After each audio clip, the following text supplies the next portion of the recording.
नमस्कार साथियों, स्वागत है आपका राजनीति विज्ञान के अंतर्गत।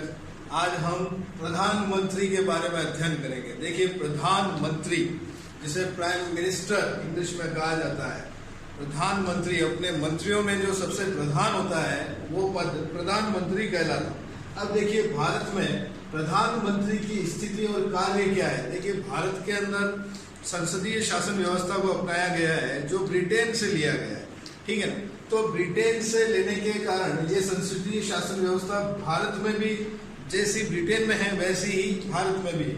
अब यहाँ पर जब कार्यपालिका की बात की जाए तो दो तरह की कार्यपालिका भारत में मिलती है। पहली कार्यपालिका जैसे नाम मात्र की कार्यपालिका और दूसरी होती है वास्तविक कार्यपालिका। देखिए, नाम मात्र की कार्यपालिका के अंतर्गत अनुच्छेद 53 अनुच्छेद 53 में बताया गया है कि भारत का एक राष्ट्रपति होगा जिसके अंदर भारत की समस्त कार्यपालिका शक्ति निहित होगी, जिसके अंदर भारत की समस्त कार्यपालिका शक्ति निहित होगी और उसके निर्देशों और आदेशों के अनुसार ही अन्य कार्य होगा।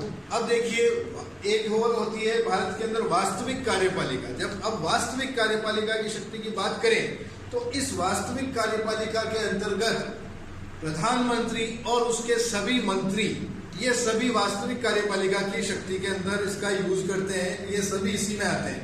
अब देखिए, नाम मात्र की कार्यपालिका और वास्तविक कार्यपालिका। नाम मात्र की कार्यपालिका के अंदर राष्ट्रपति का पद आता है, जबकि वास्तविक कार्यपालिका के अंतर्गत प्रधानमंत्री और उसकी मंत्री परिषद का पद आता है।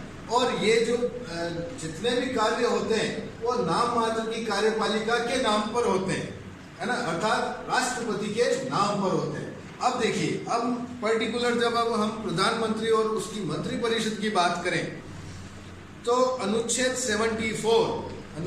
74 आर्टिकल 74 के अंतर्गत प्रधानमंत्री और उसकी मंत्री परिषद का उल्लेख किया गया है। ये कहा गया है कि राष्ट्रपति की सहायता हेतु एक प्रधानमंत्री होगा जो मंत्री परिषद का मुखिया होगा, ठीक है। अनुच्छेद 74 के अंदर इस बात का उल्लेख किया गया है। और ये प्रधानमंत्री मंत्री परिषद का नेता होता है, मंत्री परिषद का मुखिया होता है। इसके लिए विद्वानों ने एक शब्द यूज कहा है कि ये असमानों में समान और तारों के बीच में एक चमकता हुआ चंद्रमा, इसको उपमा दी गई है तारों के बीच में चमकते हुए चंद्रमा की, ठीक है। तो ये मुखिया होने के कारण, यानी इन मंत्रियों रूपी तारों के बीच का जो मुखिया है, चंद्रमा जो है, ये प्रधानमंत्री का पद है, ठीक है। चलिए आगे बात करते हैं, मंत्री परिषद की रचना के बारे में बात करते हैं। अब हम बात करें मंत्री परिषद की रचना की। देखिए, मंत्री परिषद की रचना के अंतर्गत जो अनुच्छेद 74 है, अनुच्छेद 74 जो है, उसके अंदर प्रधानमंत्री और मंत्री परिषद का उल्लेख किया गया है। अब देखिए, इसके अंदर जो प्रधानमंत्री की नियुक्ति भी राष्ट्रपति करता है और उन मंत्रियों की नियुक्ति जो प्रधानमंत्री के कार्यों में सहायक है, उन मंत्रियों की नियुक्ति भी राष्ट्रपति के द्वारा की जाती है, लेकिन सलाह वह प्रधानमंत्री से लेता है, ठीक है ना। ऐसा उल्लेख अनुच्छेद 74 में। अब देखिए, अनुच्छेद 75 में क्या कहा गया है कि अनुच्छेद 75 में ये कहा गया है कि राष्ट्रपति सदन में बहुमत दल के नेता को सरकार बनाने के लिए उसका स्वागत करता है या उसे आह्वान करता है कि भाई जिस दल के नेता को बहुमत प्राप्त है, ऐसे नेता को वह सरकार बनाने के लिए आमंत्रित करता है, ठीक है। तो बहुमत दल के नेता को वो प्रधानमंत्री के लिए नियुक्त करता है। अब देखिए, नेक्स्ट अपना पॉइंट है मंत्रियों की नियुक्ति और उनके विभागों का बंटवारा। देखिए, मंत्रियों की नियुक्ति राष्ट्रपति करता है। देखिए, अब हम मंत्रियों के प्रकार की बात कर लेते हैं कि मंत्री कितने प्रकार के होते हैं, कौन कौन से होते हैं और उनके कार्य क्या होते हैं, ठीक है। पहला मंत्री होता है या पहले स्तर के जो मंत्री होते हैं, जिसे प्रथम दर्जे के मंत्री कहते हैं, वो होते हैं कैबिनेट स्तर के मंत्री। देखिए, कैबिनेट मंत्रियों के पास स्वतंत्र प्रभार होता है, स्वतंत्र जिम्मेदारी होती है अपने अपने विभागों की, ठीक है। और जैसे जल मंत्री, खनिज मंत्री, वायु रेल मंत्री, इनके पास अपने अपने विभागों का स्वतंत्र प्रभार होता है और ये अपने विभाग के मुखिया होते हैं। ठीक है, तो कैबिनेट मंत्रियों के साथ प्रधानमंत्री भी आते हैं।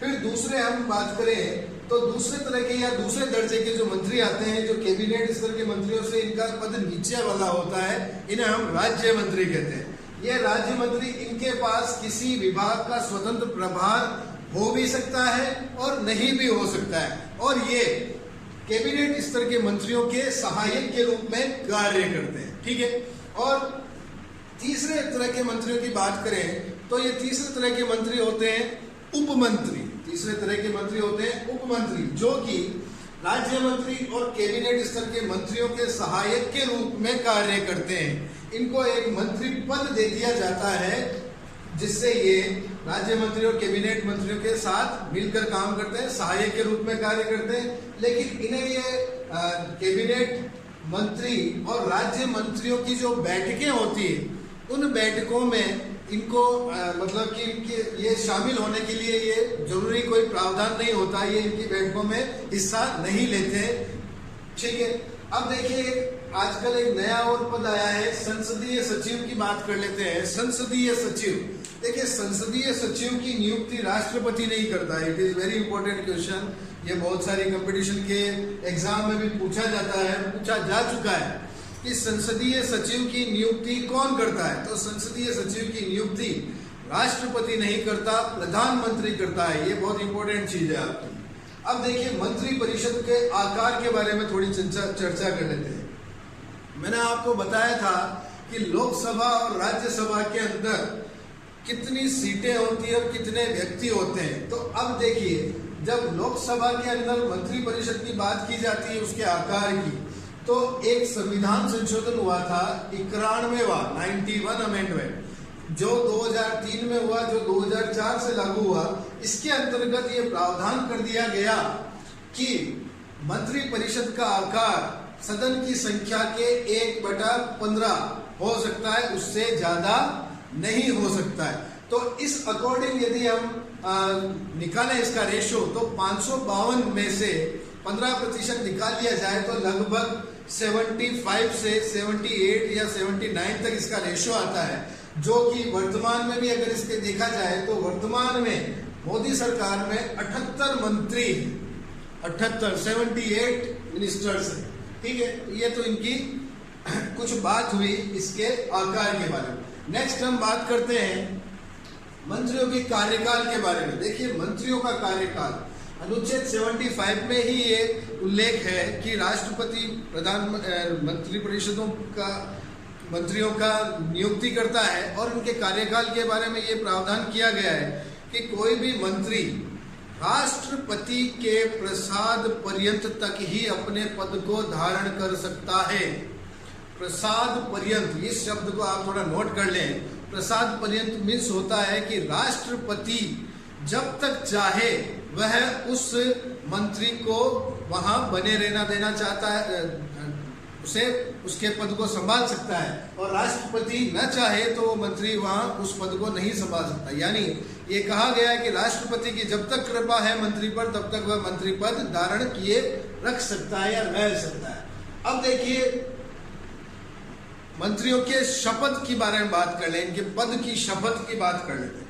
देखिए प्रत्येक मंत्री को, प्रधानमंत्री और मंत्रियों को 2 तरह की शपथ लेनी पड़ती है, 2 तरह की, जिसमें एक होती है उसके पद की शपथ कि मैं मंत्री हूं, इसकी शपथ वो लेता है, और दूसरी शपथ होती है गोपनीयता की। यानी जो सरकारी कार्य जो होते हैं, सरकारी कामकाज जो भी होते हैं, जितने भी जैसे भी होते हैं, वो सारे कामकाज किसी मंत्री के अवलोकन में या उसकी नजर में रखा जाता है, तो वो सारे कार्य गोपनीय रखे जाएंगे, गुप्त रखे जाएंगे, इनका प्रसार नहीं होगा।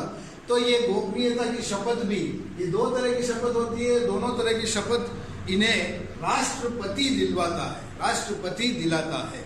ठीक है, उसके बारे में अगर बात करें आगे, अब पीएम की भूमिका क्या है और उसके उत्तरदायित्व क्या है। पीएम यानी प्रधानमंत्री की भूमिका। देखिए प्रधानमंत्री ये एक संचार की कड़ी होती है, योजक की कड़ी होती है, जो राष्ट्रपति और मंत्री परिषद के बीच संवाद की कड़ी होती है। यदि किसी मंत्री को किसी विषय में राष्ट्रपति से सलाह लेनी है या मिलना है, तो उसे प्रधानमंत्री को माध्यम बनाना पड़ता है। तो ये माध्यम जो है ये प्रधानमंत्री बनता है, संचार की कड़ी, योजक कड़ी। अब देखिए विभिन्न जो मंत्री होते हैं, इन मंत्रियों को इनके योग्यताओं के अनुसार इनमें विभागों का जो आवंटन होता है, इनको विभाग जो दिए जाते हैं, प्रदान जो किए जाते हैं, ये विभाग भी प्रधानमंत्री करता है। ये विभाग भी इनका आवंटन कौन करता है? प्रधानमंत्री करता है। ठीक है।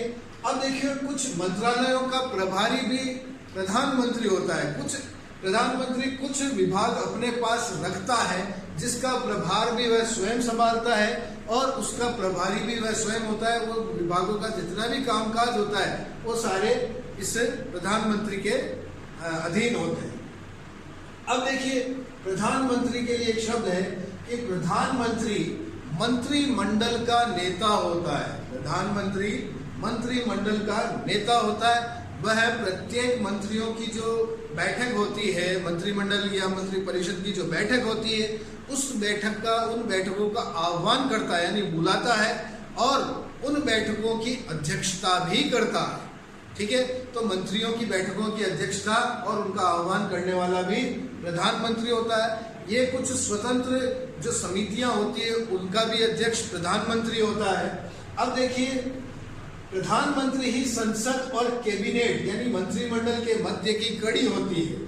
यह सरकार का मुखिया होने के कारण, प्रधानमंत्री सरकार का मुखिया होने के कारण ये सरकार का मुख्य प्रवक्ता होता है, यानी सरकार की नीतियों को बताने वाला मुख्य व्यक्ति होता है। सरकार के कामकाज को बताने वाला मुख्य व्यक्ति यही होता है। और ये लोकसभा का नेता भी होता है। तो लोकसभा का नेता, ये भी एक क्वेश्चन है अच्छा इंपॉर्टेंट कि लोकसभा का नेता कौन होता है? तो लोकसभा का नेता प्रधानमंत्री होता है। ठीक है। और ये सरकारी प्रतिनिधि के रूप में कार्य करता है। ये सरकारी प्रतिनिधि यानी जो विदेशों से संबंध बनाना है या किन्हीं देशों के साथ संधि या समझौता करना है, तो वहां ये सरकार का प्रतिनिधि बनकर ये सारे संधि और समझौते करता है और उनके ऊपर हस्ताक्षर राष्ट्रपति के होते हैं। ठीक है। अब देखिए कुछ पीएम के कुछ शक्तियां और अधिकार है। देखिए ये सरकार का मुखिया होता है, प्रधानमंत्री सरकार का मुखिया होता है। और ये नीति आयोग जो जन कल्याण के लिए जो योजनाएं बनाता है, एक विभाग ऐसा बना दिया गया जिसको नीति आयोग नाम दिया गया।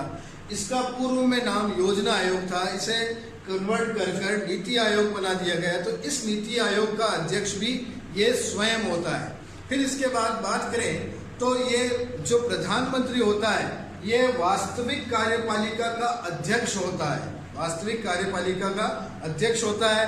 ये मंत्रियों की नियुक्ति और उनमें विभागों का आवंटन इसकी सलाह से ही राष्ट्रपति करता है। और ये सुनिश्चित करता है कि मंत्री परिषद किसी कार्य का सामूहिक उत्तरदायित्व अपने ऊपर ले या किसी एक पर्टिकुलर किसी एक कार्य का उत्तरदायित्व भी ये अपने ऊपर ले। संसद के अंदर ये अपनी सरकार का नेतृत्व करता है और अपनी सरकार के योजनाओं और उनके बजट वगैरह इनके ऊपर चर्चा करता है। अब देखिए यहाँ तक मैंने आपको जो मुख्य बातें थी प्रधानमंत्री और उसकी मंत्रिपरिषद से संबंधित, आशा करता हूँ आपको समझ में आया होगा। आप इनका अध्ययन करें और इनका नोट्स बनाएं और कुछ समझ में ना आए तो हमसे पूछें। तो that's all for today. Thank you.